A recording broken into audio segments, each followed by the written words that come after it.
안녕하십니까. 안녕하십니까. 별의별 교육연구소 시작합니다.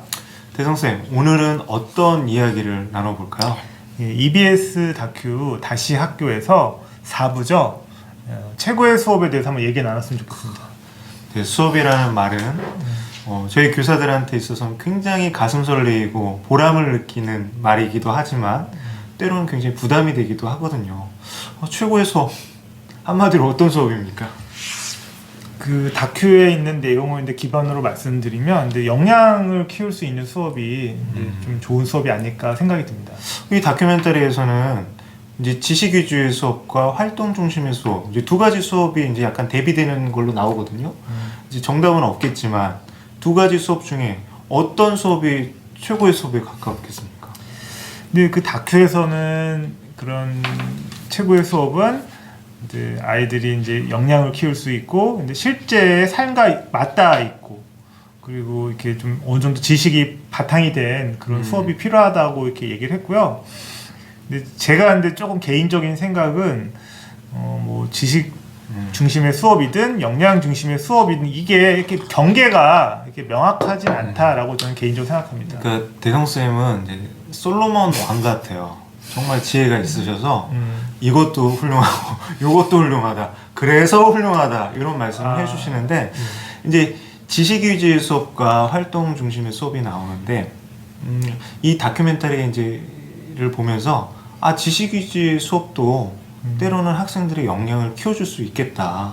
우리가 생각하는 특별한 활동이나 학생들이 주인이 되는 이제 어떤 잘 짜여진 활동도 중요하지만 지식을 학생들한테 전달하면서 역량을 키울 수도 있겠다라는 생각을 하거든요. 그럼 여기서 말하는 지식은 어떤 지식일까요? 그 어떤 데 역량을 키울 때 우리가 이제 그 개념을 알고 그 다음에 그거에 대한 그 원리나 이런 기본적인 뭐 아까 배경 지식이라고 할까요? 뭐 그런 거를 말하는 걸로 알고 있습니다, 저는. 그러니까 뭐 이렇게 답을 말해버리니까 재미가 없다.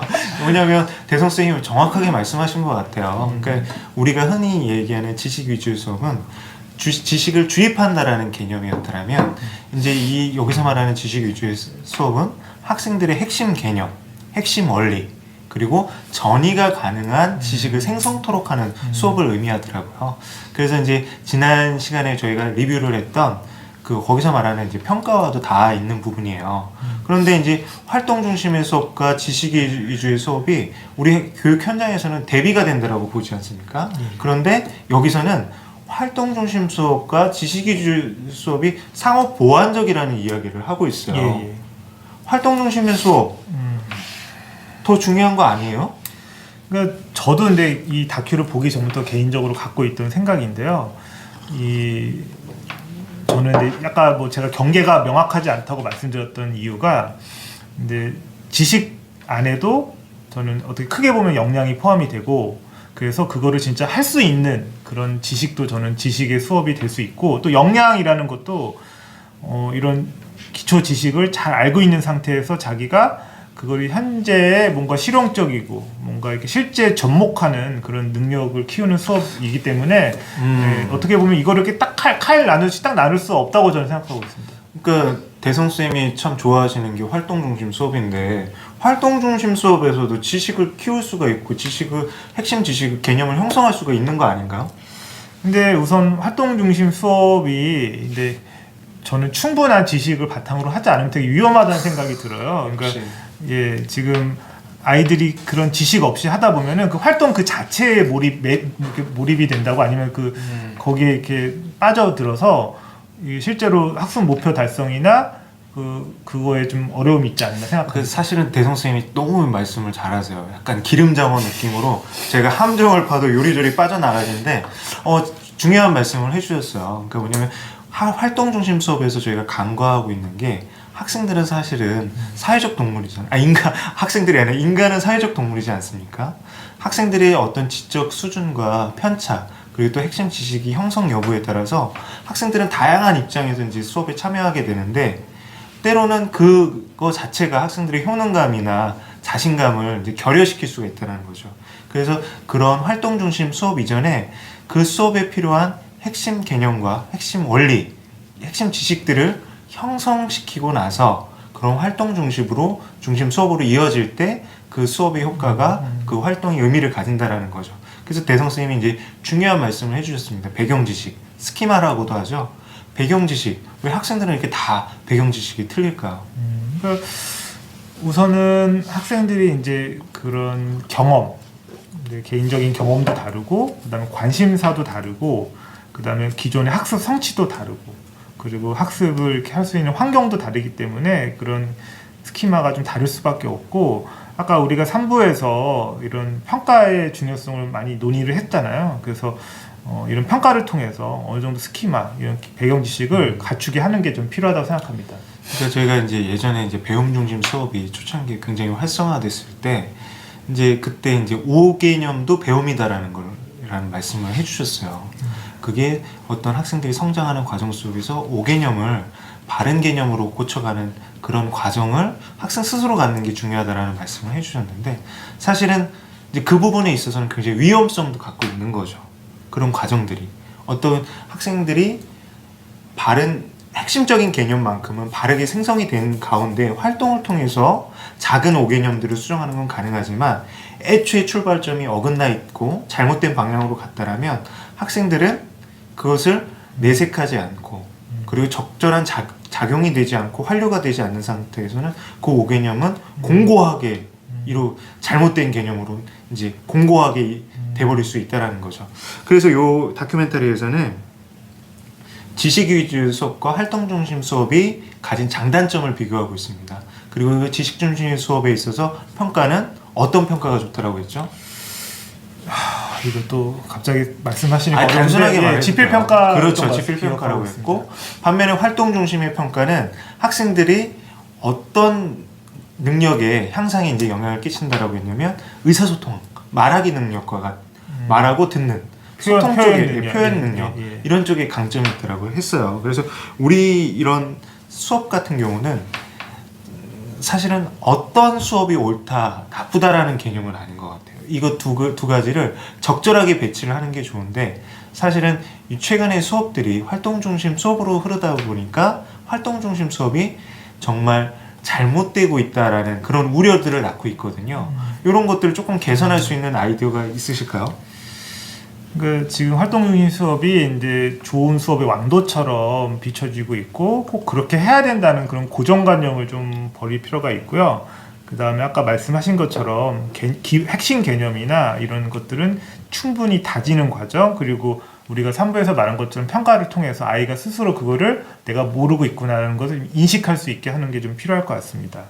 그러니까 여기서 말씀해 주신 게 참 공감이 가는 말이에요. 그래서 여기서 말하는 지식은 전이가 가능한 지식, 그 의미를 이제 말씀을 하고 있거든요.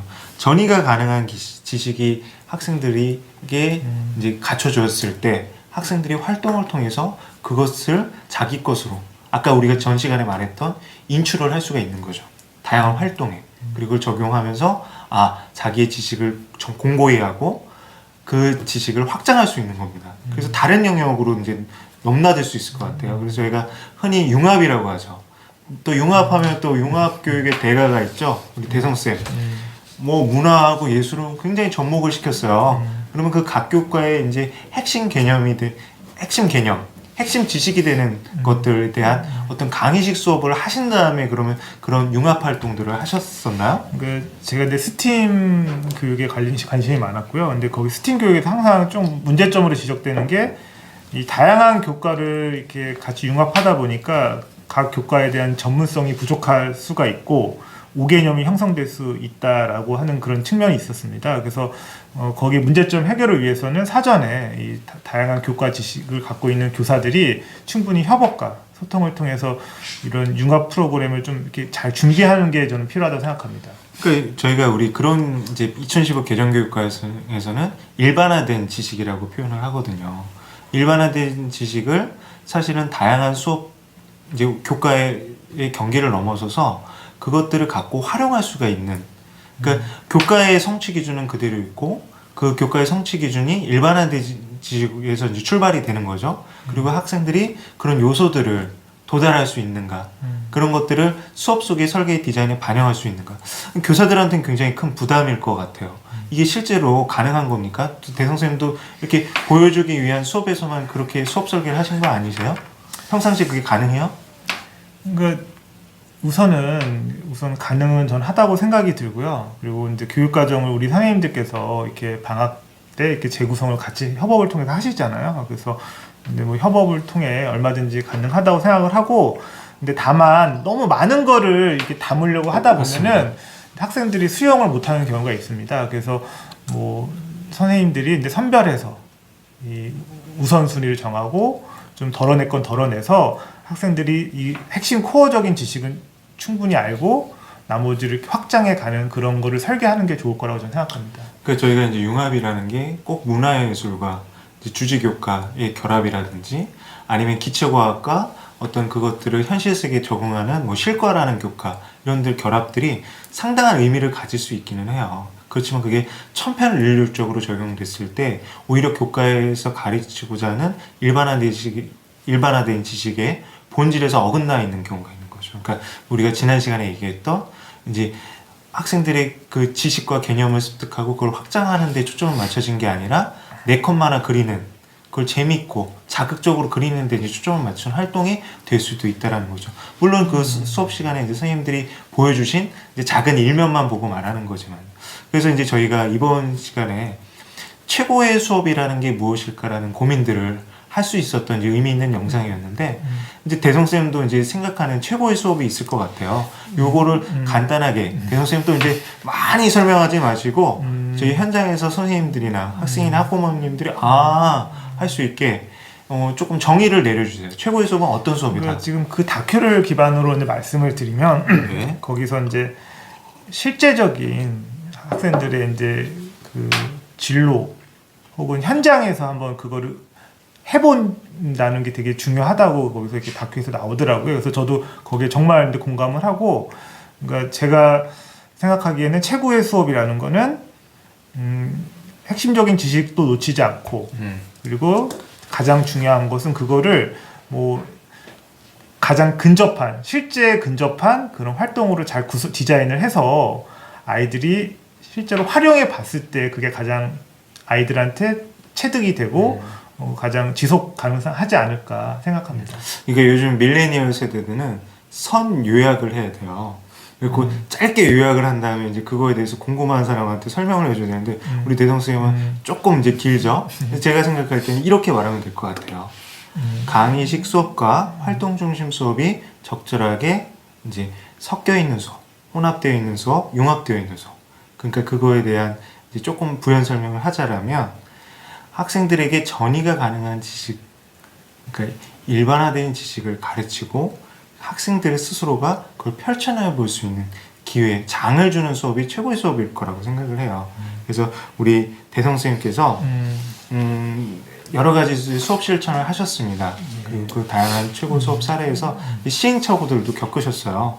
그래서 학생들이 수업을 통해서 정말 성장했던 그 모습들을 소개해 주시면서 오늘 이 리뷰를 마치는 게 어떨까요? 또 즉석에서 이렇게 질문하시니까 상당히 어려움이 있는데요. 뭐 구체적인 사례는 갑자기 근데 떠오르진 않는데, 근데 아까 뭐 5개념도 걱정을 하셔요. 근데 저는 근데 조금 제 개인적인 교사 철학을 말씀드리면, 물론 핵심적인 지식은 충분히 다지고 확인하는 과정이 필요하지만, 근데 그걸 적용하는, 아까 제가 말씀드렸던 현장에 직접 적용해보는 과정에서는 아이들이 이제 시행착오를 겪게 해보는 것도 사실은 하나의 공부다. 그래서 제가 이제 메타인지에 관심이 있어서 좀 확인을 해보니, 메타인지를 향상시키는 과정에서는 그런 시행착오도 상당히 좀 도움이 되었다는 연구가 있더라고요. 그래서 저는 최고의 수업, 아이들이 주인공이 되고, 때로는 조금 아이들이 실패할 수 있어도 좀 기다려주는 수업. 하지만 아까 혜성 선생님이 말씀하신 것처럼 그런 역량을 키워주는 거, 핵심적인 걸 지식을 전달하는 거는 소홀히 하면 안 된다. 우리 끝내기 전에 이렇게 논쟁적으로 가서 제가 너무 이제 대성 쌤한테 이제 말씀드리고 싶은 건 이상과 현실은 분명 차이가 있다. 기초 기본을 소홀히 하면 안 된다라는 말을 하고 싶어요. 1만 시간의 법칙 우리 있지 않습니까? 우리가 창의성을 발휘한 인재들의 특징, 기본이 있었다라는 것이거든요. 그 기본은 어디서 책임져야 될까요? 학교에서 책임져야 된다고 생각합니다. 우리 대성 쌤이랑 저랑 조금 이렇게 다른 이야기를 했네요. 그래서 이 부분에 대해서는 이제 우리 5부에서 조금 더 얘기할 수가 있겠죠. 이거 어떻게 그래서. 자 마무리를 해주세요. 이거는 근데 수업이라는 거는 왕도가 없고 근데 교사마다 조금씩 다 인식하는 게 다를 것 같아요. 근데 저는 기초 기본의 중요성을 절대 소홀히 하는 건 아니고요. 이제 다만 이렇게 정답을 빨리 알려주려고 하는 그런 거는 저는 약간 거부하고요. 예, 조금 이제 이 다큐에서 이제 그 조금 논의했던 거 그리고 그 중에서 이제 현장에 적용할 때는 저는 조금 시행착오를 거꾸로 좀 기다려주고 싶습니다. 저는 이제 대성 선생님은 제 학생들의 어떤 갖고 있는 그 힘을 굉장히 믿고 있는 쪽이고요. 저는 이제 도움을 주는 입장에서 한번 또 얘기를 해본다라면 우리가 이제 알고 있는 것들이 있습니다. 그리고 그 알고 있는 것을 어떻게 활용할 수 있는가. 그게 교육의 힘이라고 생각을 하거든요. 우리가 과거에 이제 갖고 있었던 지식들, 그 속에서 지식의 원리라는 것을 학생들이 알 때 학생들이 틀 밖에서 놀 수 있는 창의성을 발휘할 수 있다고 생각을 해요. 그래서 그 부분에 대해서는 우리 대성쌤하고 저하고 조금 포지션이 다르니까 더 재미있을 거라고 생각합니다. 자, 다음 우리 리뷰에서 뵙겠습니다. 감사합니다.